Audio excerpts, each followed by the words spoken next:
No, Mom, I'm sorry. I can't make it for Thanksgiving dinner. No, I have to take care of the baby. Yeah, she's not feeling so great. Yeah, I put in the bouncer. Everything seems okay. Previously on X-Men. Cyclops is waiting for me. Finally, me and my stories. How the heck are you? This is Centauri Stir Fry. Hope you guys are being excellent to each other out there. Today it's going to be a little different. I'm going to be talking about my comic book origin. Now this is something that Sleepy Reader brought up, Surly Tim, Everything Comics. They did great videos on this subject. And I'm just going to dabble in it. This will be like just a little bit, and I'll probably do another one later on. But this is my X-Men origin. Now as a kid, one of my earliest memories of the X-Men is kind of strange. It's a little bit different because I had a coverless comic of this book right here. X-Men, number 115. Now, when I was a kid, I had a coverless copy of this, and I'm not sure where I got it. Maybe it was a cousin or something, and it was just creepy as heck. I'll never forget it. It was just down there with the toys, you know? I just didn't really even know what comics were, I don't think. I mean, I think I knew who Batman was and Spider-Man, but I remember being very, very young, like just a few years old probably. But it's one of my first images of actually having, in my head, of having a book in my hand. And I'll never forget it because it had Nightcrawler, Sauron, and Wolverine. Freaked me out as a kid. I was just like, what is this? God, no thank you. I don't want any part of this. Where's Superman at? But it was just something that stuck with me for a very long time. And I didn't know who the X-Men were for years and years and years and years after that. I had no idea who they were until I finally tracked this book down again and saw it, and maybe like a classic X-Men reprint or something like that. Maybe that's what it was. Because I was kind of starting to get big into the classic X-Men. They were cheap, affordable, and they had really cool covers by Art Adams on them. So I remember that as a kid, really digging that series. So I think that's probably where I found X-Men again. But this book was definitely a creepy vibe, and I think my first reaction to the X-Men is probably similar to the human characters in X-Men comics when they see them for the first time. They're like stunned, scared, freaked out, not really sure what to think about them. It's a weird feeling, you know, to be like, I guess to have that feeling that you're an outsider, which I think that's why people are attracted to the X-Men, and that's why I was initially attracted to them, like especially in the 90s or in the late 80s when I was a kid and found them again. It was usually at a point in my life where, you know, you're just getting to know yourself, you're growing up a little bit, you're like entering your adolescent years or whatever, like, and school can be rough and you have challenges and you're just trying to fit in, and sometimes you never do fit in, like myself. I never did, and what's cool about it is I made friends over the X-Men. Cool. This is X-Men 218, right? Yep. This is like one of those things where, okay, you're a kid, you do some moving, right? So we lived in one town, we moved to the other town, and it's like I lost all my old skate or die friends, you know? There was like nobody for miles, it seemed like. It was like everything, all the angst that I felt in this one particular town was magnified in this new environment. And I just felt so crappy all the time. And I was filled with rage, I was angry, I was just such an angry kid. But what's cool is, there was a kid like a mile and a half down the road who had this book, and I met him. We went over there. It's like he had this whole like garage layout set up. I mean, he was playing Ninja Gaiden. I like Ninja Gaiden. He was listening to Metallica. I like Metallica. And he had X-Men. I was like, oh, comic books. I like comic books too. This is the one that we bonded over. Okay, we're gonna be friends for life now, right? His friendship meant a lot to me back then, and we don't really talk anymore because as you get older and your family start, you kind of drift apart. But he was especially, him and his family, very, very close to me. It was a very special moment. And this is one of those cool X-Men stories where Wolverine's not even in it. It's just the girls and Longshot. And after you read this, you're like, dude, I'm gonna grow up Mullet too. That's it. And I did. Here's my old, hope you don't see my old address that doesn't exist anymore, but this is what they used to give you in these old subscriptions. Subscribe and save. Pretty cool. This would be the backing board, and boy is it flimsy. In a little bag, and I had a subscription to the X-Men, not the good stuff, it was just the plain X-Men title. So this is some old school little memorabilia here.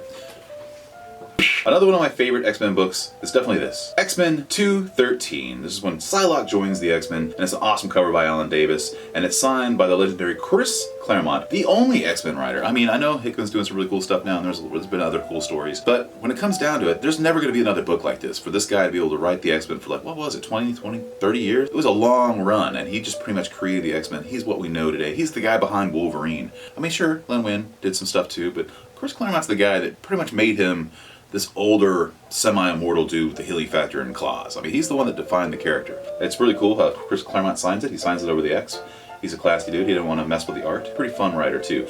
Melodramatic, soap opera. But that's what I like about it, because he really draws out the characters. But I think what happens is you actually end up loving those characters, like dearly love them. These guys you actually cared about, like emotionally cared about. It's a different thing, man. It's just like the X-Men are a different type of book. Because you got the same writer, the same voice for so long, and I think that's what gives it, that's why it stands apart. X-Men number 9, I think I showed this recently. This is the first meeting between the Avengers and X-Men, and probably the first time you really get to see a giant expanding universe and two big teams fighting, if I'm if I'm right. I mean, I think Angel showed up in Tales of Astonish, Ant-Man showed up in Fantastic Four somewhere, but for the most part, it was kind of like, it was still kind of a small universe. I think this really opened everything up. And what's really special about this book to me is that this is one of those books that I had as a younger guy, and when I was playing in bands, I sold it for cigarette money and ramen money so I could survive on tour for 2-3 weeks. And I always regretted it, and I finally got it back this year, and I didn't care about the grade. I was just like, I'll take it, give it, come on, hand it over. X-Men 266. This is signed by Andy Kubert, and it's the first full appearance of Gambit. We all know this, I believe. But in the 90s, man, Gambit was the poop. He's got a trench coat. He had to have a trench coat. He had moose. I mean, he basically looked like someone from an industrial band. He was like the Trent Reznor of the X-Men. And I think as a kid, we were all excited to see these new characters come out of the X-Men. That was what's so cool. There's always a new character just around the corner. You watch the animated series, he's still pretty darn cool. Gambit effing rocks, man. X-Men 221, a fabulous Mark Silvestri cover. And that's why I like this book. It's also the first appearance of Mr. Sinister. He's one of the coolest. Should I even say cool anymore? I don't think you're supposed to do that. Then they might think you're targeting kids. Cool, awesome, tubular, radical, that's sick. Awesome Mark Silvestri art. X-Men 130, first appearance of Dazzler. What a cool Romita cover too. Look at that cover. It's John Romita Jr. Man, I don't know what the hell happened to him. I still like him. It's changed a lot for sure. But first appearance of Dazzler, I like Dazzler. I like some of those single issues of her own title too. I think they're pretty cool. I like the Australian era of X-Men where she was on the team with this blue costume and the short hairdo. She would like point her finger, take all the sound, and do like a little laser gun. It was great. I liked the character a lot. I think I used to draw her a lot as a kid too. I think I just thought she was hot.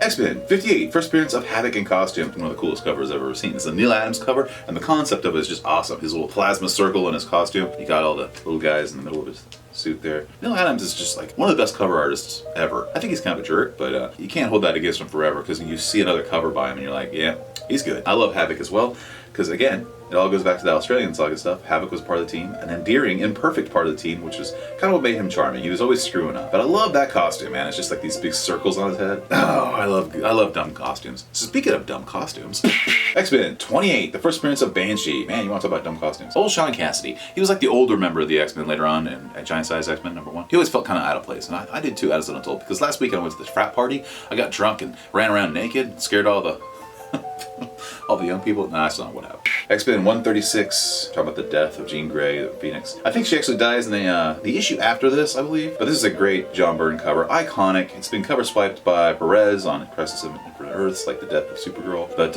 I just think that John Byrne is a legendary artist, and one of my favorite, probably my second favorite artist of all time. You look at his panel work and the storytelling that this guy does. Man, he's just great. I remember as a kid almost kind of getting him and Cochran mixed up a little bit because my eyes weren't fine-tuned. They're both great. Don't get me wrong. Byrne is next level stuff, I think. No matter what he's touching. It could be Namor, it could be Fantastic Four. He just brings it, I think, every time.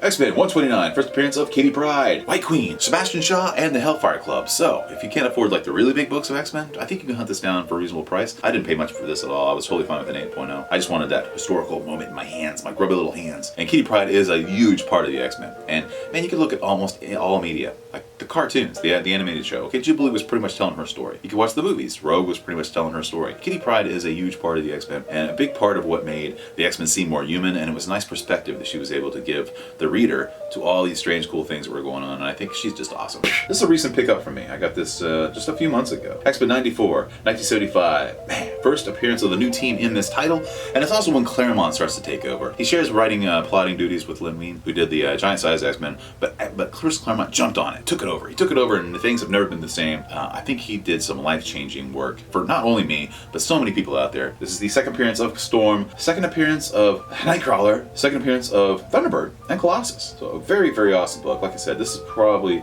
a nice budget, big time grail to get, I think. If you can't get Giant Size, you can get this, and I think you're going to be pretty freaking happy. I would be. Now we got X-Men 101, 1976. This is the first appearance of the Phoenix, and the first appearance of Jean Grey being interesting. And I love Cyclops. Cyclops is my boy, and he's front and center, panicking, freaking out. I think the prices on these have gotten crazy since that movie came out and bombed. I'm sure they're probably reasonable now, but who cares about value? I think what you're talking about here is a major pivotal moment in all comics. It's like the beginning of books where anything goes. This is when things get real for Claremont. Claremont starts to bring it. X-Men is getting serious. You can tell he's totally invested in these characters, and this one it really, really starts to take shape. Giant Size X-Men #1, Len Wein and Cochran. And I can tell you right now, this is my personal grail. It's my favorite book in my collection without a doubt. Probably not the most valuable, but for me, it is the most personally valuable and a book that I'll never give up. And I got this a few years ago when the prices weren't crazy yet. They weren't insane like they are now. now. But it's still very expensive and it's still a pretty good sacrifice for me. Great looking book. I think the colors on it look fabulous. I don't know if you can... fabulous. They look fabulous. Definitely my top favorite book in my collection personally. It's not the most valuable, but it's definitely my favorite book personally. It's the first appearance of Colossus, the first appearance of Nightcrawler, first appearance of Thunderbird, that jerk. First appearance of Storm. Some of my favorite characters in comics in general, except for Thunderbird. And man, I keep thinking about Thunderbird. Man, what a jerk. I mean, Scott Summers really did a good thing. He was able to, while it lasted.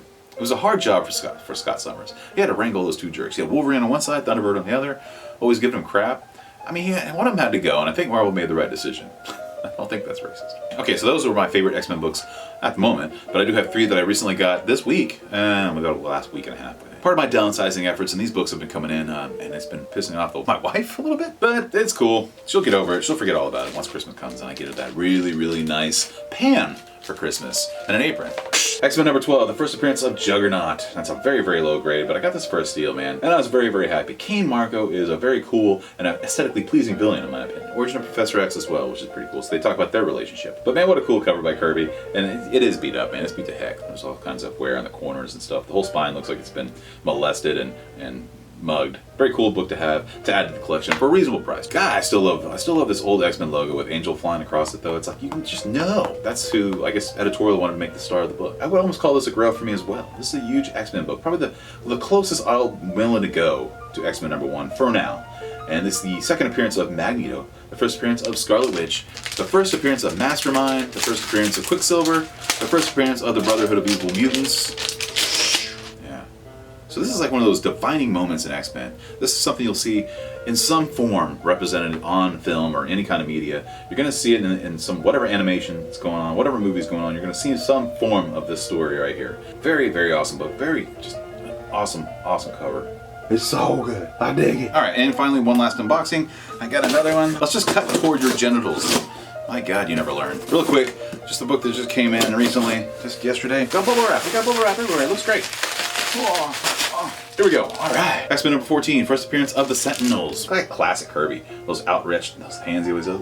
I love it when he does that stuff. I don't know how far I'm going to take my X-Men collection, but I felt like this needed to be in here. I needed to have this. This is like, the Sentinels go hand in hand with the X-Men. Weapons of mass destruction for all mutant kind, and you gotta kind of love them. The Sentinels aren't anybody's favorite character because really they're just like a force to be reckoned with, but still very important to the universe, to the origin of the X-Men and what keeps them on their toes. That's going to do it. That was my favorite X-Men books in my collection personally, and also just a few new books and new acquisitions to the downsizing efforts that I've been trying to pull off. A lot of X-Men related stuff. Low grade, but sweet. I'm totally fine with that.